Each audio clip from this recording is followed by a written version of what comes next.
Good evening everyone. कैसे हैं आप लोग? सो गाइस, चलिए हमने एक ट्रेड एग्जीक्यूट किया है। मैं इसमें आपको इस ट्रेड का लॉजिक बताना चाहता हूं कि इस ट्रेड का क्या लॉजिक है लेने का, और ये भी दिखाना चाहता हूं कि फ्यूचर में जो भी इस ट्रेड का रिजल्ट आता है, क्या मैं सही हूं, क्या मेरा एनालिसिस सही है या गलत है। इससे आपको सीखने को ये मिलेगा कि अगर मैं इस अकॉर्डिंग ट्रेड एग्जीक्यूट करता हूं, ऐसा थिंकिंग रखता हूं मार्केट में, तो प्राइस हमें क्या रिजल्ट दे सकता है, क्या प्रोबेबिलिटी है कि हमारे फेवर में जाएगा या नहीं जाएगा। Okay guys, listen. सबसे पहले हमने देखा ट्रेंड। तो ट्रेंड यहाँ पे क्या है? तो बाइंग का ट्रेंड है। यहाँ पे हमने जो देखा वो ट्रेंड देखा, बाइंग साइड का ट्रेंड है, पहली चीज। दूसरी चीज, उसके बाद हमने ट्रेंड कंफर्मेशन कर लिया। तो अगर हमें बाइंग साइड का ट्रेंड मिल रहा है तो मैक्सिमम हमें टाइम ट्राई करना चाहिए, कोशिश करना चाहिए कि हम अपना ट्रेड बाइंग साइड में ही एग्जीक्यूट करें, अपने ट्रेंड के साथ ही चले, कभी भी ट्रेंड के अगेंस्ट नहीं चलना चाहिए।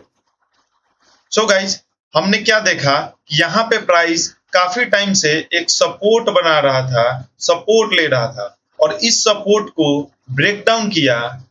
ब्रेक डाउन करने के बाद प्राइस फिर से यहाँ पे पुलबैक की तरह एक पुलबैक लेने का कोशिश ट्राई किया, और पुलबैक लेने का चाहा। यहाँ पे ये जो कैंडल बना रहा है, यहाँ पे काफी सारे सेलर्स को ट्रैप किया है प्राइस। यहाँ पे इस कैंडल को देखकर, डोजी कैंडल को देखकर, और डोजी कैंडल, ये जो कैंडल है नॉन डिसीजन कैंडल इसको बोलते हैं, इस कैंडल का वीक का ब्रेक डाउन करने के बाद यहाँ पे काफी सारे सेलर्स एंट्री किए होंगे। ये काफी सारे सेलर्स का स्ट्रेटजी होता है। बहुत सारे ट्रेडर्स है जो आप यूट्यूब पे देखेंगे लाइव में, बहुत सारे ट्रेडर्स है, उनका ये स्ट्रेटजी होता है कि अगर कोई भी कैंडल, 1 मिनट, अगर कोई भी इस टाइप का कैंडल बनता है और उस साइड में मार्केट मूव करता है और फिर उसका ब्रेकआउट दे देता है, तो हम लोग इस कैंडल का लो का एसएल लेकर, या इस कैंडल का जो भी हो अपने एसएल, जो जहां तक भी अपने एसएल आए वो एसएल लेकर, और हम लोग एक ट्रेड एग्जीक्यूट कर सकते हैं। ये काफी सारे लोगों का स्ट्रेटजी होता है। तो मैंने इसी स्ट्रेटजी को, इसी कैंडल को अच्छे से रीड करके मैंने ट्रेड एग्जीक्यूट किया है। मैंने क्यों एग्जीक्यूट किया है ट्रेड यहाँ पे बाइंग साइड में? सबसे पहले तो ट्रेंड इसका बाइंग था। दूसरी चीज, प्राइस ब्रेकडाउन करने के बाद यहाँ पे एक रीटेस्ट करने को दिखा रहा था, और जैसे ही रीटेस्ट करने को दिखाया, यहाँ पे काफी सारे सेलर्स आए, एंट्री किए होंगे। और सेलर्स एंट्री करने के बाद मैंने नेक्स्ट कैंडल क्या देखा, मैं भी देख रहा था कि हाँ, ये प्राइस एक्शन किस तरह रीटेस्ट करके और प्राइस डाउन साइड में निकल रहा है। फिर मैंने क्या देखा कि प्राइस एक बहुत ही अच्छा ग्रीन कैंडल बनाकर इसका ब्रेकआउट कर दिया है। यानी जो सारे सेलर्स जो सोच रहे थे वही चीज मैं भी सोच रहा था। सारे सेलर्स जो सोच रहे थे वही चीज मैं भी सोच रहा था। फिर मेरे दिमाग में क्या आया कि जो सभी लोग सोच रहे थे वही मैं भी सोच रहा था।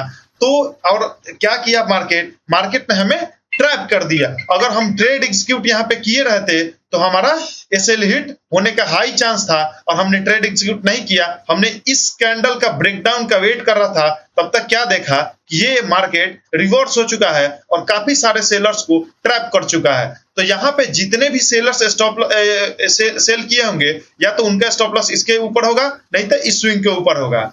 तो इसीलिए हमने इसके अगेंस्ट में ट्रेड एग्जीक्यूट किया है विथ ट्रेंड के साथ। हमारा ट्रेंड था बाइंग का, इसीलिए हमने, और इसका अच्छा कैंडल का ब्रेकआउट देखने के बाद हमने ट्रेड एग्जीक्यूट किया, और यहां से हमने, हमारा जो टारगेट रहेगा वो नेक्स्ट रेजिस्टेंस का टारगेट रहेगा। मिनिमम हमारा टारगेट रहेगा 1:2 का, उसके बाद हमारा ये रेजिस्टेंस टारगेट रहेगा। चलिए गाइज, ये हमारा ट्रेड एग्जीक्यूट करने का लॉजिक था, क्योंकि हम यहाँ पे रीड क्या किए कि सेलर्स ट्रैप हो सकते हैं, सेलर्स को मार्केट ट्रैप कर दिया इनवाइट करके, और हम भी सेलर्स ही बने हुए थे, बट हमने ट्रेड एग्जीक्यूट नहीं किया था। कंफर्मेशन का वेट कर रहा था मैं। इसलिए बोलते हैं कि कंफर्मेशन का हमेशा वेट कीजिए। जब तक प्राइस कंफर्म ना करे, जब तक आपके लेवल का ब्रेकडाउन ना करे कंफर्मेशन के साथ, तब तक ट्रेड एग्जीक्यूट नहीं करना चाहिए।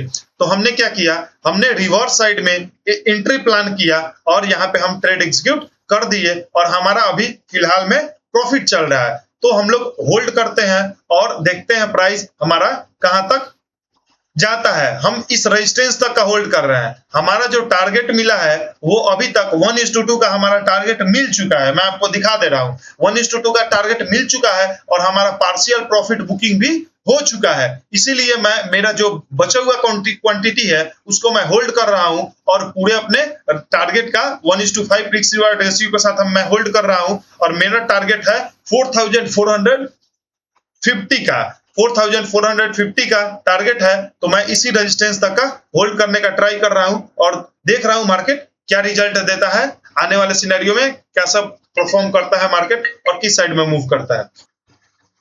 ओके, सो गाइस देख सकते हैं हमने कल जो ट्रेड एग्जीक्यूट किया था, जो हमने ट्रेड का लॉजिक बताया था, जहां पे हमने एग्जीक्यूट किया था इस लेवल से, उसके बाद हमारा जो फर्स्ट टारगेट था वो 1:2 के आसपास था और जो हमारा सेकेंड टारगेट था, फर्स्ट टारगेट हमारा इस लेवल इस पॉइंट के आसपास था, जो कि हमें उसी टाइम मिल गया था और मैं पार्शियल प्रॉफिट बुकिंग मैंने कर लिया था। और उसके बाद हमारा जो नेक्स्ट टारगेट था वो इस रेजिस्टेंस जोन के आसपास में था और हम अपने रिस्क रिवार्ड के अकॉर्डिंग 1:5 का रिस्क रिवार्ड के अकॉर्डिंग हमने अपने ट्रेड को लगाया था। बट यहाँ पे हमें कितना प्रॉफिट बुकिंग करने को मिला, तो हमें अभी तक प्रॉफिट मिला है 1:4 के आसपास। हमें 1:4 के आसपास प्रॉफिट मिला है, बट हमारी जो बुकिंग हुई है वो 1:3 पे प्रॉफिट बुकिंग हो गई है।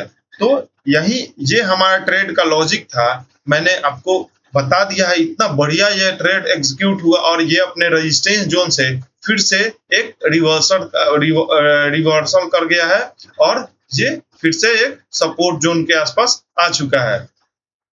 ये जो सपोर्ट जोन है यहाँ के आसपास आ चुका है। तो ये गाइस यहाँ पे हमें क्या देखने को मिला कि एक बार यहाँ से फिर से एक बार रिवर्स हुआ ट्रेड, यहाँ पे दूसरे टाइम, तीसरे टाइम, यहाँ से चौथी टाइम ये रिवर्स। अब हमें यहाँ पे क्या देखना है, अब हमें देखना ये है यहाँ पे कि प्राइस कैसे मोमेंटम देता है यहाँ से। मतलब मेरे कहने का मतलब है कि अगर हम लोग बिग टाइम फ्रेम पे देखें तो ये जो इतना बड़ा ग्रीन रेड कैंडल बना रहा है, तो हमें एक पुलबैक आने के बाद पता चलेगा। यहाँ से ये जो पुलबैक आएगा, एक ये जो जहां तक भी मोमेंटम जाए, यहाँ से पुलबैक आने के बाद हमें पता चलेगा कि या तो प्राइस इस रेजिस्टेंस जोन पे जाता है या एक पुलबैक लेके डाउन ट्रेंड का सिनेरियो दिखाता है। अगर डाउन ट्रेंड का सिनेरियो दिखाएगा तो हम लोग ट्रेड एग्जीक्यूट करेंगे सेलिंग साइड में और हमारा धीरे धीरे सपोर्ट, जो भी लोअर सपोर्ट जोन होगा वो हमारा टारगेट शिफ्ट होता हुआ चला जाएगा। ये हमारा प्लान है गाइस। नेक्स्ट प्लान हमने बता दिया है कि अगर प्राइस अकॉर्डिंग मूव करता है तो हमें क्या एग्जीक्यूट करना है, किस टाइप से ट्रेड एग्जीक्यूट करना है।